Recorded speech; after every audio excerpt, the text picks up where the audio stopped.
On February 20th, 2026, at 2:18 in the afternoon, Canadian Prime Minister Mark Carney walked alone to a podium inside the National Press Theatre in Ottawa.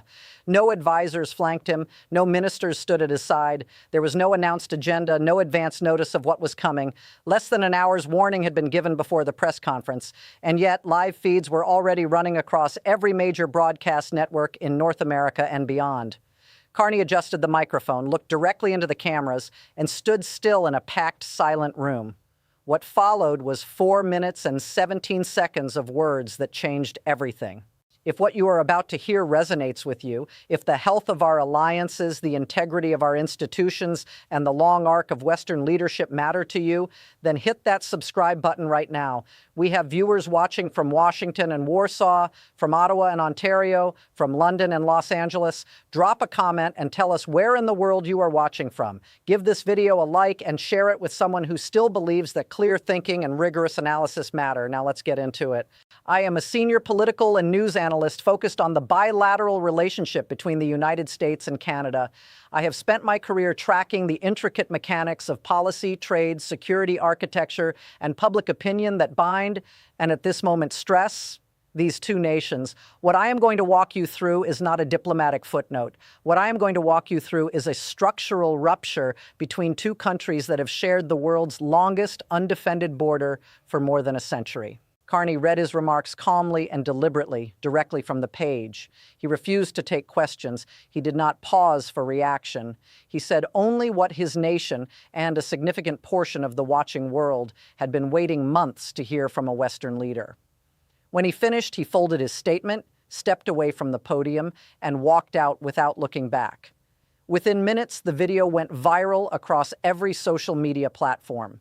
Within an hour, world leaders began to respond. Within 90 minutes, the President of the United States had posted a series of messages that transformed what was already a severe diplomatic crisis into something considerably more dangerous, a potential rupture between two countries that share the longest undefended border on Earth. What we are witnessing is not a trade dispute. It is not a diplomatic disagreement between neighboring nations that will be resolved with a handshake and a phone call. A connection that has shaped North American security, prosperity, and identity for 3 generations is under extreme structural stress. Whether that connection can be fully restored or whether February 20th, 2026 will be recorded as the day the American era in North America began to close will depend entirely on what happens in the days ahead. To understand why Carney chose this particular moment, these particular words, and this particular method of delivery, alone without advance notice before the cameras of the world, that you need to examine the 24 hours that preceded it and the cascading consequences now unfolding for both countries. Early in the morning of February 19th, 2026, Toyota, one of the world's largest automakers, announced it was shifting $9 billion in planned investment out of the United States and into Canada. That single announcement sent shockwaves through American manufacturing communities. It financially and publicly validated everything the Carney government had been arguing, that Canada was positioning itself as a more stable, more reliable, and more attractive destination for international capital than an increasingly unpredictable United States under its current administration. The president's response was immediate and furious. He posted on Truth Social at 11:47 that morning with his characteristic bluntness. He called Toyota's decision a grave mistake. He said Canada would be begging to become the 51st state of the Union. He characterized Canada as a frozen wasteland, with a joke economy that survived only because, in his words, we let them sell to us. He concluded, as he habitually does, by dismissing Canadian leadership as weak and pathetic. That post landed in Ottawa like a grenade. Prime Minister Carney convened an emergency cabinet meeting at 3 that afternoon. The 2-hour session covered both the policy ramifications and the question of how to respond. Several senior ministers advocated for the standard playbook, a controlled, carefully worded diplomatic response through official channels. They urged patience. They urged restraint. They argued that Canada could not afford to risk openly escalating tensions with Washington. Carney listened to all of it and then declined. His reasoning was clear and direct. He argued that the era of careful diplomatic responses had ended. He assessed that the current Washington administration had made its position unambiguous through its actions, through tariffs that violated existing trade agreements, through contempt for treaty obligations, and through this most recent public humiliation, that it did not regard Canada as a partner. It regarded Canada as a subordinate, and Carney had decided that Canada would no longer accept that characterization. At 6:30 that evening, the Prime Minister placed calls to several heads of government, the leaders of the United Kingdom, Japan, France, Germany, and Australia. The calls were brief but consequential. Carney told each leader that he planned to make a significant public announcement the following day, one that would fundamentally alter Canada's relationship with the United States. He asked, implicitly, for their understanding and support. All 5 leaders indicated in their respective ways that they understood. Each assured him that their country would stand with Canada. This detail is not a footnote. It was the cornerstone of Carney's entire strategic approach. In the most important sense, he did not walk alone to that podium. He walked toward it with the quiet confidence that the principal members of the Western Alliance, Britain, Australia, France, Germany, and Japan, had already indicated their support. He had the assurance of knowing that Canada would not be diplomatically isolated regardless of Washington's response. The United States would be the isolated party. The following morning, Carney briefed his full cabinet on what he intended to say. He read them the text. Those present reported that the room went silent when he finished. Deputy Prime Minister Chrystia Freeland asked the only question that was hanging in the air: was he certain this was the right course of action? Carney's answer was brief and definitive. He said the relationship, as they had known it, had already ended. It had been ended by the other side. He was simply making it official. Carney's remarks began at 2:18 in the afternoon. He opened by acknowledging the framework that had guided Canadian policy for 3/4 of a century. For 75 years, he said, Canada had operated on the assumption that the United States was at the center of the international system. Canada's economy had been built around access to American markets. Its security architecture had been built around the American alliance. Supporting American leadership on the world stage had been the cornerstone of its foreign policy. He said that assumption was no longer valid. He then laid out the conclusions his government had reached. The current administration in Washington had demonstrated, through actions as much as words, that it did not value genuine partnership. International agreements had not been honored. The sovereignty of neighbors had been ignored. These were not charges made in anger. They were observations offered as facts. And then came the line that stopped the room. Canada, he declared, would not wait for America to reaffirm its values. Canada was moving beyond the American era as it and the rest of the world had known it. He folded his statement, stepped away from the podium, and walked out as journalists erupted with questions behind him. He did not turn around. He did not pause. He did not smile or wave to soften the exit. He simply walked away. 90 minutes later, the diplomatic crisis escalated into something far more dangerous when Donald Trump responded with 4 consecutive posts on Truth Social. The first vowed that this would not stand and accused Carney of declaring war on the United States. The second called for a comprehensive review of all agreements between the United States and Canada, including NORAD, the Combined Aerospace Defense Command that has protected North American airspace since 1958, as well as trade agreements and intelligence sharing arrangements. The third threatened intensified inspections at all border crossings, with the clear implication that Canada could be treated as a foreign adversary. Then came the fourth post, and it was unprecedented in the history of contemporary relations between the two countries. Trump addressed the Canadian people directly, not their government, and told them that the United States was prepared to welcome any Canadian province that wished to join the greatest country in the world, that their government was failing them, and that they deserved better leadership. Consider what that represents. The President of the United States did not simply challenge Canadian trade policy. He extended an explicit invitation to Canadian provinces to separate from Canada and join the United States. This is not economic negotiation. It is a direct assault on the territorial integrity and sovereignty of a neighbor. Under any other set of circumstances, with any other pair of countries, a statement of that character would be classified as a precursor to something far more serious than a trade disagreement. The events of the hours that followed exposed something that the foreign policy establishment in Washington had long feared but had not fully anticipated. America's traditional allies were prepared to side with Canada. Britain responded first. Prime Minister Keir Starmer issued a statement at 4:15 that afternoon. It was measured in its wording, as British diplomatic statements tend to be. Its meaning, however, was unambiguous. The United Kingdom, it said, valued its relationships with both Canada and the United States, but the United Kingdom was a firm defender of the rules-based international order and of the principle that sovereign states must be respected. Canada's concerns, the statement concluded, were legitimate and deserved to be heard. Let me read that subtext directly. Britain told Washington it was wrong. For a century, the United Kingdom has been America's closest partner in every significant crisis. When Britain publicly validates Canada's grievances against the United States, even in diplomatically restrained language, it signals a fundamental shift in the structure of the Western alliance. The European Union's chief foreign policy official then affirmed that unilateral actions that violate international agreements are unacceptable. Australian Prime Minister Anthony Albanese reaffirmed his country's solidarity with Canada. Japan's Ministry of Foreign Affairs stated that it understood Canada's position and supported relations based on mutual respect. Japan, Australia, the European Union, Britain. These are not peripheral actors in the international system. These are America's principal allies, the nations that stood alongside Washington in every significant crisis of the past century. Within hours of Carney's statement, every one of them had signaled in precise but unmistakable diplomatic language that Canada was right and that the United States had crossed a line, because this crisis is so often framed as a trade dispute, which fundamentally understates its severity. I want to be precise about what is actually at risk.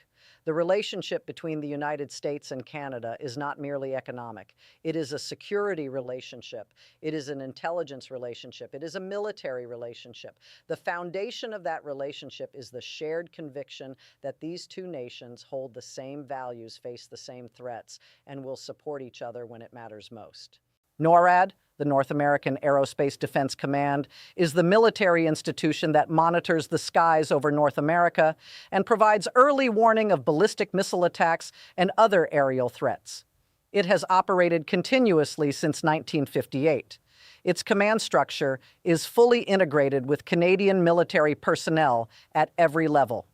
Canadian radar installations in the Arctic provide coverage of the northern approaches to North America that no American station can replicate. Without those installations, American early warning systems have blind spots that hostile nations have studied and could exploit. When Trump threatened to review the NORAD agreement, he was not endangering Canada. He was endangering the United States. The generals and admirals at the Pentagon understand this, even if the president does not. The Five Eyes intelligence sharing agreement, which also includes Britain, Australia, and New Zealand, is, if anything, even more consequential to American security. The intelligence services of the participating countries share information with such consistency that they function, in practical terms, as a single cohesive entity, sharing data on foreign espionage, cyber attacks, terrorist planning, and geopolitical developments in real time.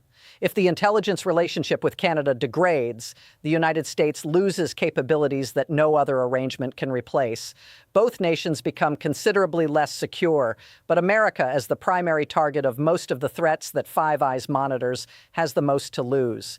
The border itself warrants direct attention.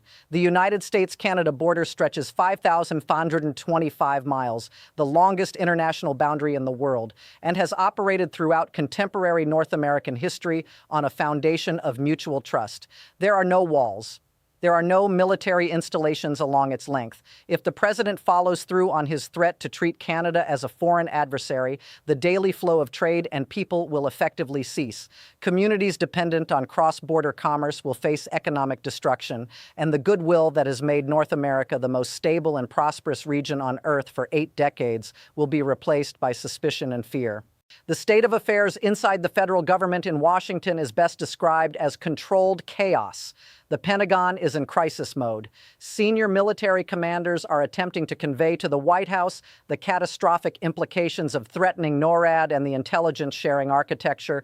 Career diplomats at the State Department who have spent decades building the U.S.-Canada alliance are working to open back-channel communications with Ottawa, but the president's public statements are consistently undermining their efforts. If Carney meets with Trump now, after Trump has publicly invited Canadian provinces to join the United States, it reads as surrender. No democratically elected leader can survive that perception politically. Senate Majority Leader Chuck Schumer and Senate Republican Leader Mitch McConnell issued a rare joint statement calling for calm and communication between the two governments. It was a notable occasion, two leaders who almost never agree finding common ground on anything. But there is a significant constraint on what that represents. Congress cannot override executive action on military agreements and border policy. The president can follow through on his threats without congressional consent. The Schumer-McConnell statement was an appeal, not a restriction. In Ottawa, the Carney government is preparing for every contingency, including the most severe. Canadian military forces have been placed on elevated alert, not because anyone in Ottawa anticipates actual armed conflict, but because sound governance demands readiness when the language emanating from the leader of a neighboring country is this alarming. At the same time, Canada is accelerating conversations about trade agreements, investment frameworks, and security cooperation with its Asian and European partners. The message Ottawa is sending is deliberate and unambiguous. If the United States wishes to treat Canada as an adversary, Canada will build new alliances that root around America entirely. History tells us that crises of this kind rarely resolve cleanly. They tend to follow one of three trajectories. The first is emergency de-escalation. Senior figures on both sides intervene behind the scenes, a private conversation is facilitated, and both leaders agree to a cooling-off period. Some threaten tariffs are suspended, and the situation stabilizes. But a handshake cannot fully repair the trust that has been eroded in the last 48 hours. The 75-year assumption that Carney described, the foundational premise that guided Canadian policy for 3 generations, is no longer in place. A successful summit cannot reconstruct it. The second scenario is slow-motion Cold War. Neither side backs down. Tariffs remain. Hostile rhetoric persists. The two nations essentially stop collaborating on everything except what existing treaty obligations specifically require. Trade volumes fall sharply. NORAD continues to function, but with reduced effectiveness. The border becomes a continuous source of friction. Communities dependent on cross-border commerce begin to deteriorate. The damage accumulates year after year until a new generation inherits a diminished relationship and accepts it simply as the way things have always been.